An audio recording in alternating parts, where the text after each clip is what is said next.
এরকম ফুলে উঠেছে দেখুন, প্রত্যেকটাই কিন্তু এইভাবেই ফুলে উঠবে। এই দেখুন কিরকম লাগছে দেখুন। আর দেখুন এত সুন্দর খেতে হয় না, আপনারা কল্পনাও করতে পারবেন না। আর দেখছেন কতটা নরম। এবার আমি একটা পুর দিয়ে যেটা পুর দিয়েছিলাম সেটা ভেঙে আপনাদেরকে দেখাচ্ছি যে ভেতরটা কত সুন্দর হয়েছে। খালি দেখুন, এই দেখুন ভেতরের পুরটা, এই দেখুন, এই দেখুন,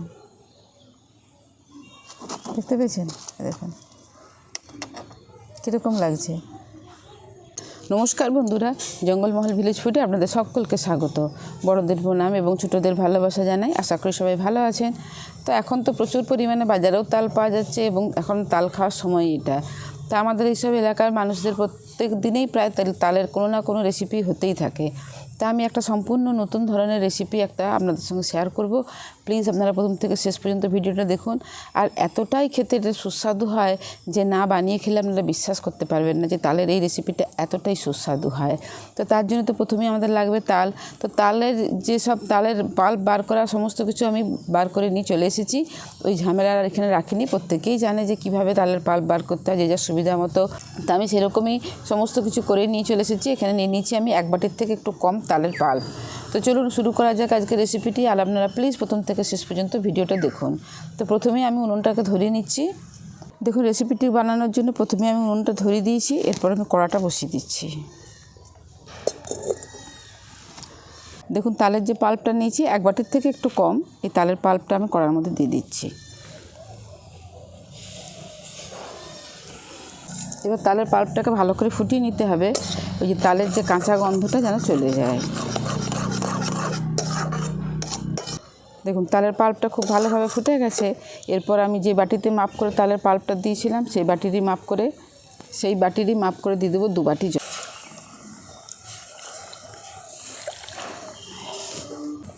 দেখুন যেহেতু ভর্তি তালের পাল্প থাকেনি সেহেতু আমি 1 বাটির থেকে 1 বাটি ভর্তি দিয়েছি আর 1 বাটির থেকে একটু কম দিয়েছি।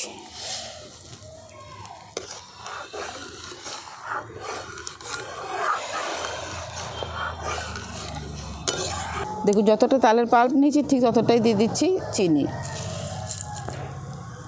এই ভালো করে তালের পাল্প, জল আর চিনিটাকে আমি ভালো করে ফুটিয়ে নেব।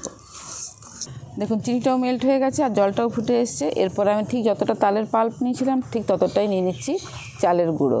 এই চালের গুঁড়োটা দিয়ে আমি অল্প অল্প করে দিয়ে আর নাড়তে থাকবো। দেখুন আমরা কিন্তু অনেকেই সুজি দিয়ে বা অন্য কিছু দিয়ে পিঠে বানাই, কিন্তু অরিজিনাল পিঠের স্বাদ, আসল পিঠের স্বাদ পেতে গেলে কিন্তু চালের গুঁড়ো অবশ্যই লাগে। চালের গুঁড়োর যে পিঠের স্বাদ হয় সেই স্বাদ কিন্তু অন্য কোনো কিছুতেই হয় না।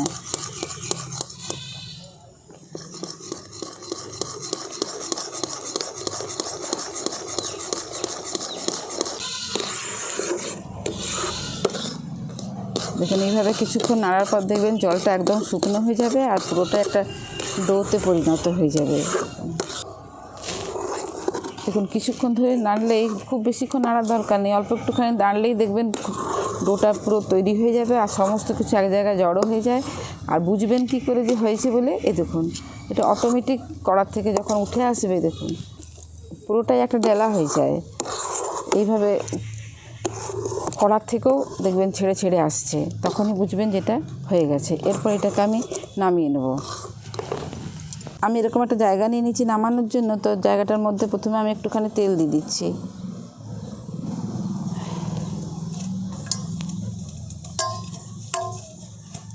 এরপর এটাকে আমি নামিয়ে নিচ্ছি।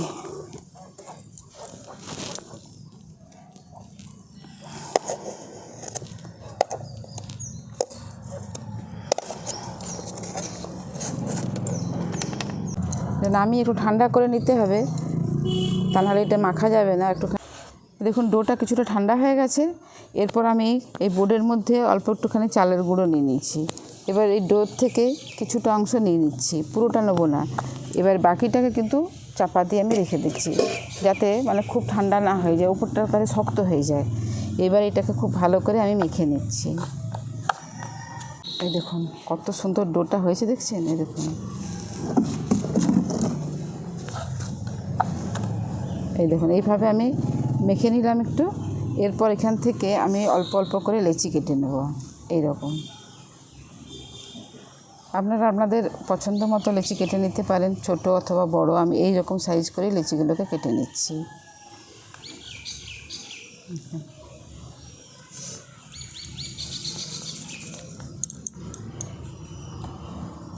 বিশ্বাস করবেন না, এই পিঠেটা খেতে এত সুস্বাদু হয় যে আর অন্য কোনো পিঠে খাওয়ার কথা ভাবতেই পারবেন না।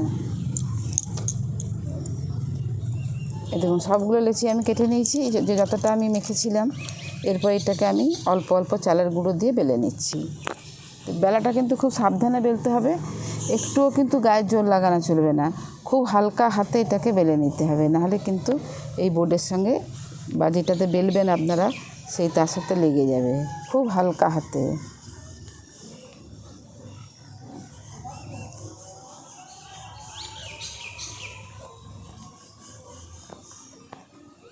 এই দেখুন এইভাবে আমি বেলে নিচ্ছি।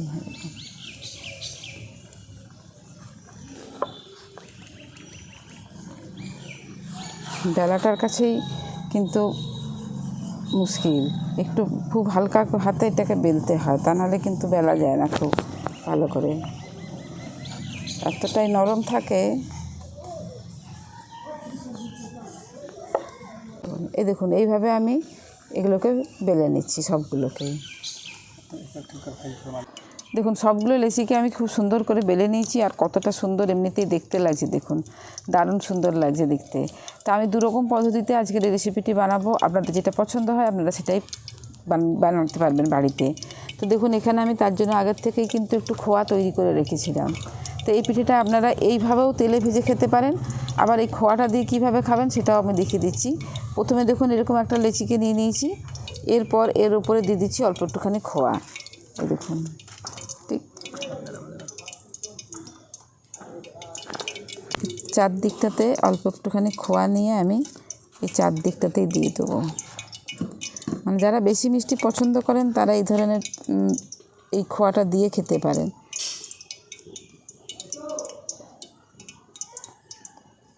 দেখুন এটা এইভাবে দিয়ে দিয়েছি। এরপর এই সাইডগুলোতে অল্প একটুখানি জল দিয়ে দিচ্ছি আমি। এর উপরে আবার আর একটা আমি এরকম চাপিয়ে দিচ্ছি। এরকম একটা কাটা বাটি নিয়ে নিয়েছি, বাটিটা এরকমভাবে আমি বসিয়ে দিচ্ছি। বসিয়ে এই সাইডগুলোকে কেটে নেব।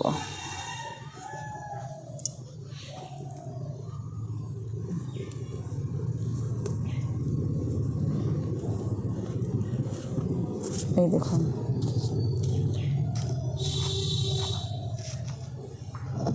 সাইডগুলো একটুখানি ভালো করে চেপে দিচ্ছি যাতে খুলে না যায়।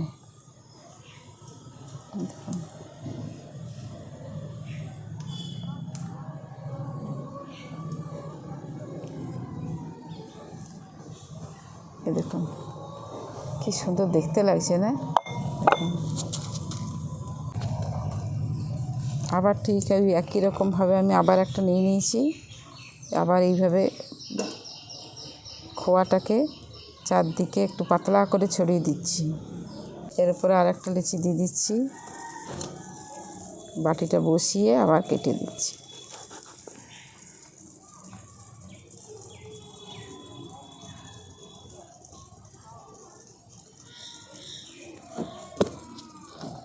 দেখুন সাইডগুলো একটু হাত দিয়ে এইভাবে চেপে দিচ্ছি যাতে করে না ভাজার সময় না বেরিয়ে যায়।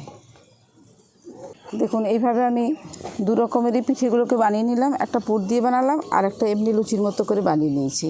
আপনারা যেরকম পছন্দ সেভাবেই খেতে পারেন। এদিকে উনুনটা ধরিয়ে আবার কড়াটা বসিয়ে দিয়েছি, কড়াতে সাদা তেল দিয়ে দিয়েছি। দেখুন প্রথমে যেগুলো পুর দিয়ে বানিয়ে রেখেছিলাম আমি সেগুলোকে ভেজে নিচ্ছি।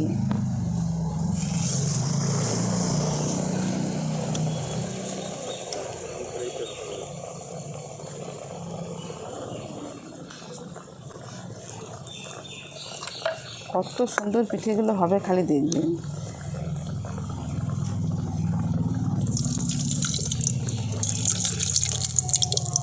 দেখছেন এরকম ফুলে উঠেছে, দেখুন প্রত্যেকটাই কিন্তু এইভাবেই ফুলে উঠবে। এই পিঠেগুলোর বৈশিষ্ট্য এই দেখুন, দেখুন দু পিঠটাই ভেজে নিয়েছি, এবার আমি এটাকে তুলে নিচ্ছি।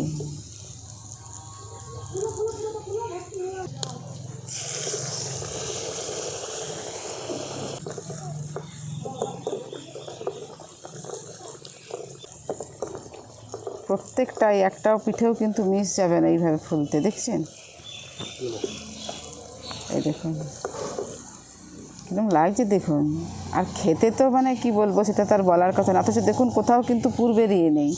আমি যে খোয়া পুরটা দিয়েছিলাম দেখুন কোথাও পুর বেরোবে না, এইভাবেই মুড়তে হবে এগুলোকে।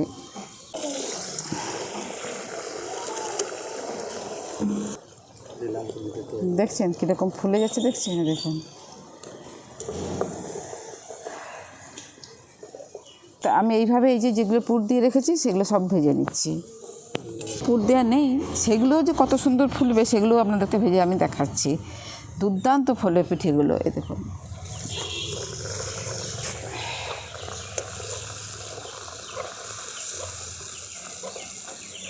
এই দেখুন, এই দেখুন, এই দেখুন, এই দেখুন, দেখছেন? এই দেখুন, এই দেখুন, সমস্ত পিঠেগুলোই কিন্তু এইরকম একই রকমভাবে ফুলে উঠবে। দেখুন তৈরি হয়ে গেল দুর্দান্ত স্বাদের তালের একটা রেসিপি। তো আপনারা ঠিক এইভাবে বানিয়ে খাবেন। দেখুন এত সুন্দর খেতে হয় না, আপনারা কল্পনাও করতে পারবেন না। আর একবার না বানিয়ে খেলে মানে বিশ্বাস করতে পারবেন না। আর কতটা নরম সেটা তো আর কি বলবো। এই দেখুন, দেখছেন কতটা এখনও গরম আছে, ওই জন্য হাত দিয়ে আর মোড়া যাচ্ছে না। এই দেখুন, দেখছেন কতটা নরম। আর আমাদের এদিকে যে পিঠেগুলো হয় সে পিঠেগুলোর বৈশিষ্ট্যই হচ্ছে নরম। যে কোনো পিঠেতেই কিন্তু কোনো পিঠেই শক্ত হবে না। তো এবারে তো এগুলো তো মানে প্লেনগুলো আমি দেখালাম, যেগুলো তো পুর দিইনি। এবার আমি একটা পুর দিয়ে যেটা পুর দিয়েছিলাম সেটা ভেঙে আপনাদেরকে দেখাচ্ছি যে ভেতরটা কত সুন্দর হয়েছে। খালি দেখুন, এই দেখুন ভেতরের পুরটা, এই দেখুন, এই দেখুন, দেখতে পেয়েছেন? দেখুন কীরকম লাগছে। আর দেখলেনই তো যে কত সুন্দর একদম গোল গোল হয়ে ফুলে যাচ্ছিল। এই দেখুন, দেখছেন কি দারুণ হয় না এগুলো পিঠেগুলো? এই দেখুন ভেতরটা দেখুন, সুপার হয়েছে খেতে। মানে ভাবতে পারবেন না, যদি না নিজেরা বানিয়ে না খেলে বিশ্বাস করতে পারবেন না, এতটাই সুন্দর হয়েছে খেতে। তা আজকের এই নতুন রেসিপি আপনাদের কীরকম লাগলো অবশ্যই কমেন্টে জানাবেন। আর ভালো লাগলে জঙ্গলমহল ভিলেজ ফুড চ্যানেলটিকে লাইক, কমেন্ট, শেয়ার করবেন এবং প্লিজ সাবস্ক্রাইব করে দেবেন। যারা ফেসবুক থেকে দেখছেন তারা প্লিজ পেজটিকে ফলো করে সঙ্গে থাকবেন। প্রত্যেকেই ভালো থাকবেন, সুস্থ থাকবেন, সাবধানে থাকবেন। আজকের ভিডিওটা আবার এখানেই শেষ করছি। আবার দেখা হবে অন্য আরেকটি ভিডিওতে।